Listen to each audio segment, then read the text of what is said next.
नमस्कार दोस्तों, आज के हमारे इस वीडियो में हम आपके लिए महाशिवरात्रि की व्रत कथा लेकर आए हैं। प्राचीन काल में किसी जंगल में एक गुरु ध्रुव नाम का शिकारी रहता था, जो जंगली जानवरों का शिकार करता था। अपने परिवार का भरण पोषण वो शिकार से किया करता था। एक बार शिवरात्रि के दिन जब गुरु ध्रुव शिकार के लिए निकला, तब संयोगवश पूरे दिन खोजने के बाद भी उसे कोई शिकार ना मिला। इस प्रकार दिन भर भूखे प्यासे शिकारी का शिवरात्रि का व्रत हो गया।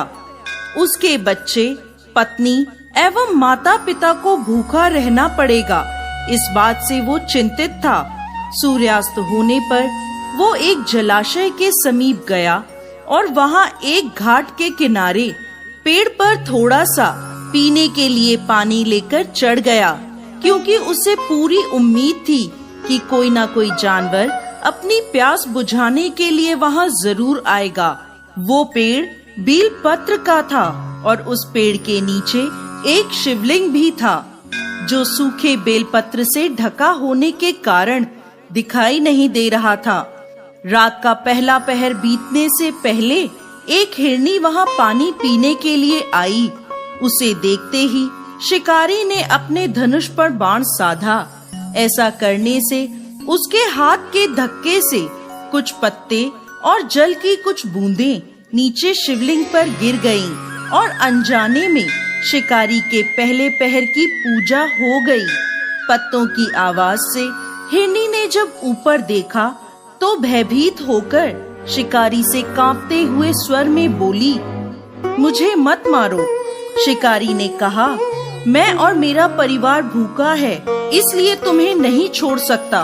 हिरनी भयभीत होकर शिकारी से जीवन दान की याचना करने लगी। बोली, मेरे छोटे छोटे बच्चे हैं और मेरे वापस लौटने का इंतजार कर रहे हैं। मैं उन्हें अपने पति को सौंप आऊं, फिर तुम मुझे मार देना।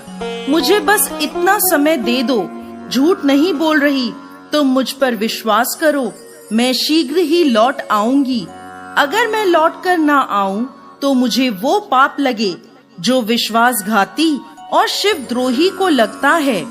इस प्रकार हिरनी के विश्वास दिलाने पर शिकारी ने उसे जाने दिया और हिरनी वहाँ से चली गई।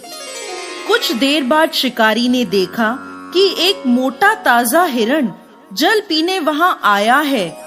उसने फिर से अपने धनुष पर बाण चढ़ाया और फिर से कुछ जल और बीलपत्र शिवलिंग पर चढ़ गए। इस प्रकार शिकारी की दूसरे पहर की पूजा भी हो गई। धनुष पर बाण चढ़ा देख हिरण ने पूछा, ये तुम क्या कर रहे हो? मैं घर पर अपने बच्चों को छोड़कर आया हूँ। मुझे इतना समय दे दो कि मैं अपने बच्चों को धैर्य देकर शीघ्र लौट आऊं। तुम मुझ पर विश्वास रखो। शिकारी ने हिरण को जाने दिया। हिरण जल पीकर वहाँ से चला गया। अब दोनों हिरण घर जाकर जब इकट्ठे हुए तो अपना अपना वृत्तांत एक दूसरे को सुनाते हुए बोले, हमें जल्द ही शिकारी के पास लौटना है। अपने बच्चों को धैर्य देकर जब वो चलने को तैयार हुए, सबसे पहले हिरनी बोली, मैं शिकारी के पास जाऊंगी और आप मेरे बच्चों का ख्याल रखना। हिरनी की बात सुनकर हिरण बोला, माँ के बिना बच्चों को कोई नहीं संभाल सकता। तुम यहीं रहो, मैं शिकारी के पास जाऊंगा। तब हिरनी बोली, पति के बिना पत्नी का कैसा जीवन? आपकी मृत्यु के बाद मैं कैसे जीवित रहूंगी? मैं वहाँ अवश्य जाऊंगी। और वह दोनों बच्चों को समझाकर चल पड़े। जब बच्चों ने देखा माता पिता जा रहे हैं तो हम क्या करेंगे, तब वो भी उनके साथ हो लिए। इस प्रकार वह सभी शिकारी के पास पहुँचे। उन्हें देखकर शिकारी ने झट से धनुष पर बाण चढ़ाया, जिससे फिर कुछ बीलपत्र और जल शिवलिंग पर चढ़ गया, जिससे शिकारी के तीसरे पहर की पूजा भी हो गई और उसके दुष्कर्म नष्ट हो गए और उसे ज्ञान की प्राप्ति हुई। हिरण ने कहा, हम सभी उपस्थित हैं, आप हमारा वध करके अपने परिवार की भूख मिटाइए। तब भगवान शंकर की कृपा से प्राप्त ज्ञान द्वारा शिकारी सोचने लगा, मुझसे तो यह अज्ञानी पशु ही धन्य हैं, जो कि परोपकार परायण होकर अपना शरीर दे रहे हैं, और मैं मनुष्य जन्म पाकर भी हत्यारा बन चुका हूँ।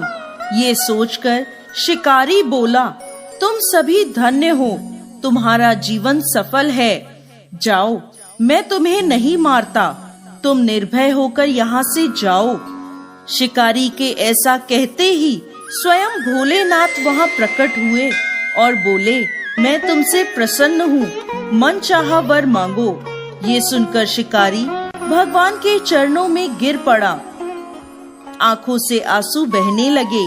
भगवान शंकर ने उसे सुख समृद्धि का वरदान देकर गुरु नाम प्रदान किया। दोस्तों, ये वही गुरु था जिसके साथ भगवान श्री राम ने मित्रता करी थी। तो दोस्तों, कैसी लगी आपको आज की हमारी महाशिवरात्रि व्रत की कहानी? हमें कमेंट बॉक्स में लिखकर जरूर भेजिएगा, और साथ ही साथ हमारे इस चैनल को सब्सक्राइब जरूर करें।